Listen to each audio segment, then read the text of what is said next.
এই ভবনের ভেতরে নেওয়া সিদ্ধান্তেই বদলে যায় পুরো জেলার ভবিষ্যৎ। হ্যালো ভিউয়ার্স, আসসালামু আলাইকুম। আমি মুক্তা খাতুন। আজকে দাঁড়িয়ে আছি রাজশাহী কোর্টের ভেতরে।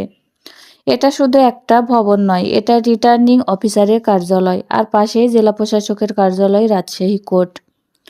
ভোট, নির্বাচন, সরকারি নির্দেশ, সব গুরুত্বপূর্ণ সিদ্ধান্তের কেন্দ্রবিন্দু এই জায়গা।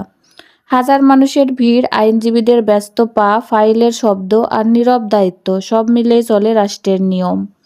এখান থেকেই নিশ্চিত হয় নির্বাচনের স্বচ্ছতা, আইনের শাসন আর সাধারণ মানুষের অধিকার।